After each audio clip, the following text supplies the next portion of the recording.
Hello, everyone. Welcome back to the Abundant Wednesday.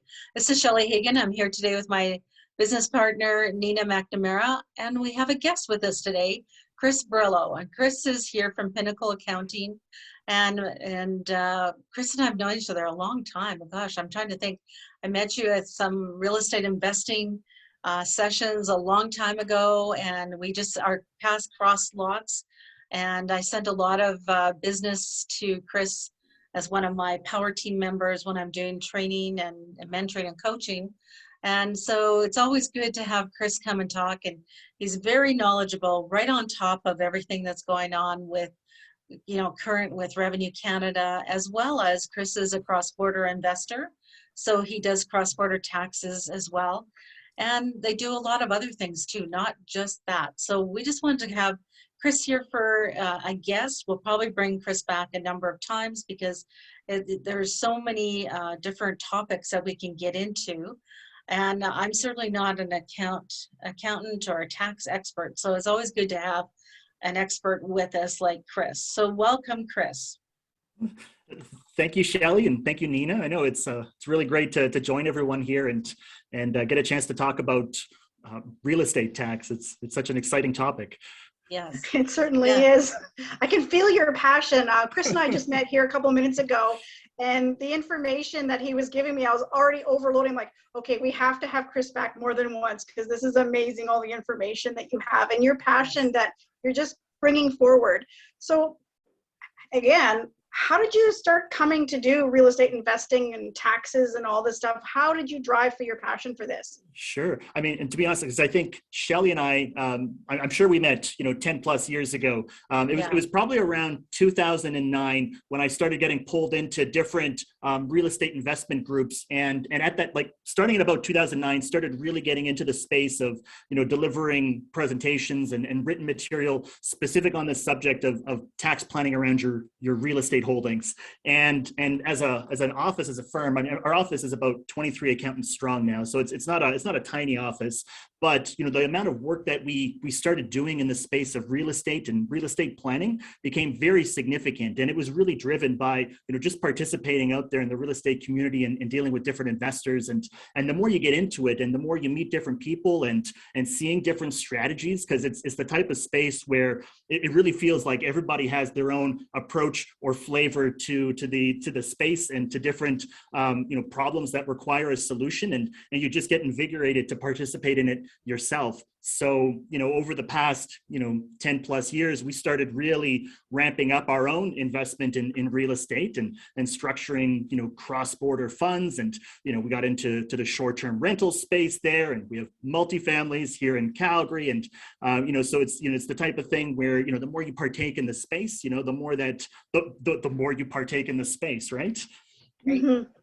It's so true. It's who you surround yourself with. So you found yourself in a situation working with investors, and you became an investor. So that's just amazing how it works like that universal get together and put yourself forward. That's awesome. Right.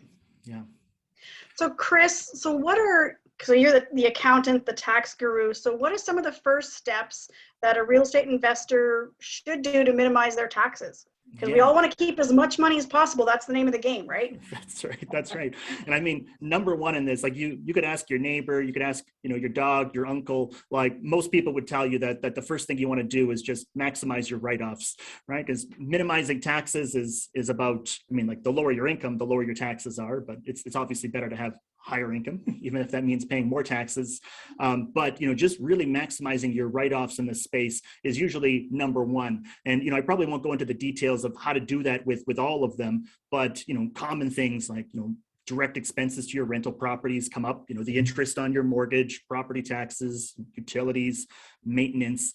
People often miss things like, the vehicle costs, driving to and from your properties is a very common one that gets missed. I'd say most like standard vanilla rental property owners will probably not take like home office costs or cell phone costs. That's a normal practice to not write those things off. But as you start moving into other spaces, if you get into, fix and flipping, or you become, a developer, or, depending on what your activity is, it might expand the types of expenses that you're going to take on as a real estate investor.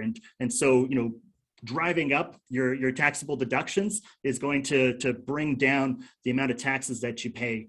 But one of the things that some people miss, or is like a really, I think, a neat opportunity as like basics to real estate tax planning, is even if you have a standard rental property, you write off as much as you can, and that property is still taxable. Like if you're in a position where you're paying taxes because you're cash flow positive, great. In real estate taxation, there's a common thing that we do where we take what's called the capital cost allowance, your CCA, which is basically where you can, for tax purposes, take the value of the building and decrease it by, it's up to 4% per year, except for in the year of acquisition. And so you can decrease the value of your building. And in most situations, that decrease is big enough to offset any taxes payable on that particular rental property, which is a really neat opportunity. Yeah. Yeah. That's not a lot of people talk about that, for sure. It's like this little hidden gem secret, and not a lot of accountants will tell you that, because I know going in my process, I've been doing this since about 2009 as well, and I've gone through a few accountants because it's like they didn't want to utilize my expenses, and I'm like, no, we need to use some of these. So it's like, move on to the next accountant. So it sounds like you're in the right mental mind frame too as an investor. So that's amazing. So what about the capital cost allowances? Like, can you explain that a little bit further so everyone understands it? Yeah. Maybe I'll give you an example, and then maybe I'll talk about some strategy that we can use in that space. I had this this one client of mine. She's an older lady, and she'd had a bunch of rental properties, and she came to me in a particular year. She was moving her accounting over to our office, and we in the prior years, her former accountant was not taking the capital cost allowance for her. And so we actually went back and started adjusting the previous accountant's work. And it triggered this woman a $12,000 refund. And I still remember like getting that phone call from her, like, Chris, I got a check from the government and I just about fell off my chair. And that doesn't happen often. I was going to say, no. That doesn't happen hardly ever. So she was really excited. But I mean, just because she got a refund, and a lot of people, if they haven't been taking CCA, a lot of people could probably take it and get a refund. But like when it comes to strategy on that, you don't actually want to take it every single year. That's not the right approach to this.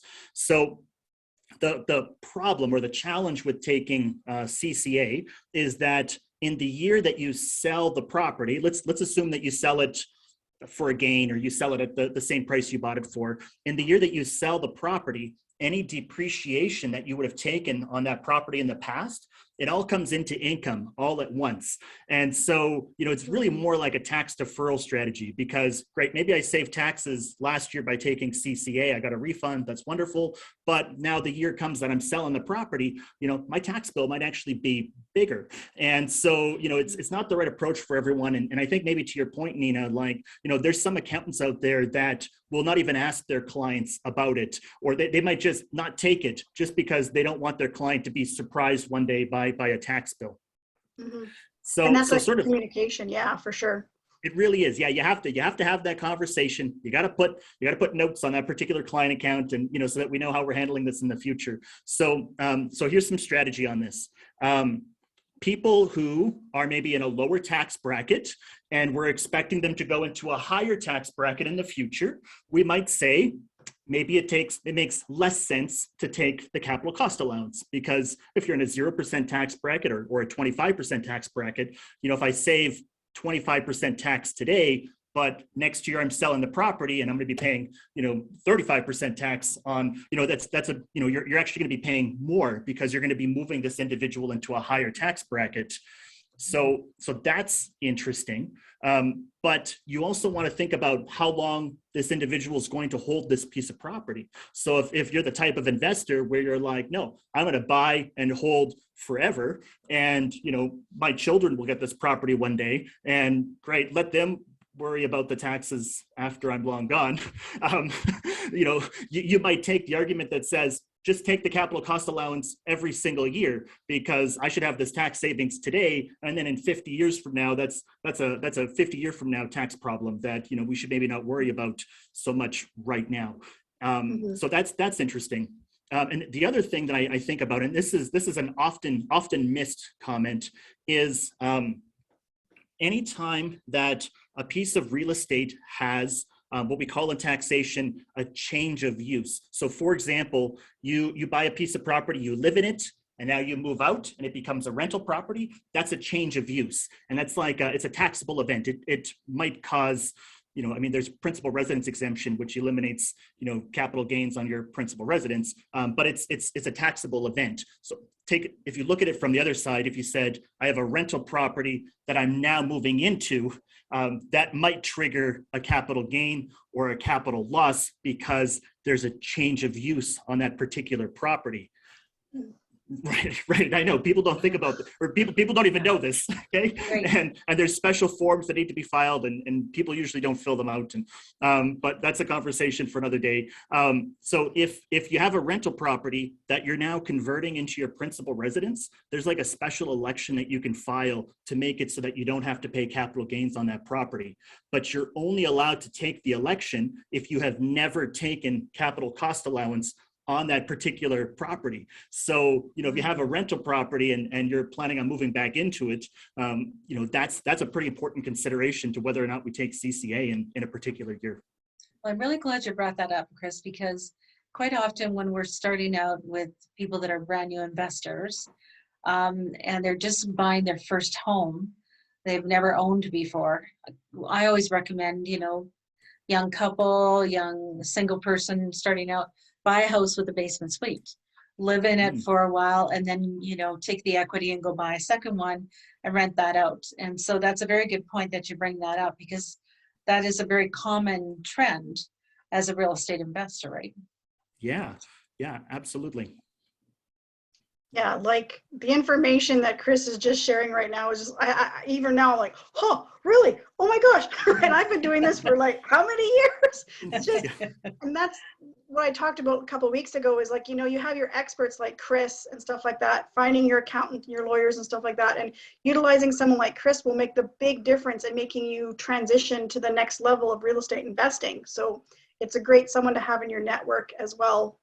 Just so amazing. I have so many questions right now. I don't know if we have time for all of them because I'm like, holy crap. Chris, you're definitely coming back. Yeah, mind blowing. I kind of want to talk about corporate taxes. I want to talk about short-term rentals and all sorts of stuff because Chris does it all. But I think maybe what we'll do is we're not going to overload everybody today. We're just going to have Chris back, and maybe we'll do a live event here sometime in the spring and have Chris come in and have a chit chat with us, because his energy is amazing and the knowledge and wealth that he wants to share is just so good. So in the meantime, Chris, how can our followers find you? Sure. I have my profile is on the internet. You can find me on LinkedIn very easily.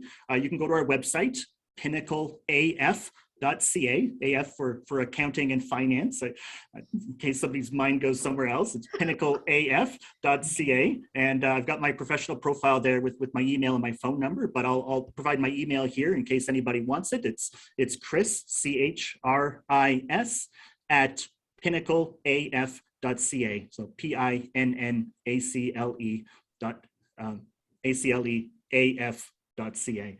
Yeah. Great. Excellent. Thank you, Chris, so much. Yes. We'll put that in the posting too. When we go to post, we'll put your name and contact information in there as well, so we have it. Super. That is great. I'm so glad you were able to join us today, Chris. We'll definitely have you out, because I definitely want to have you come talk about the service you provide for friends, family, and close business associates. It's and Chris has expanded his business now to help people put together offering memorandums, etc. So there's a lot more to talk about for sure. So Yes. thank you so much for joining us, our audience today. And thank you so much, Chris, for coming out. It was great to see you again. I look forward to coming by for a cappuccino. And we look forward to seeing you again. So to our audience, I'd like to say have an abundant rest of your week and happy investing. Take care, everyone. Great. Thank you. Bye for now.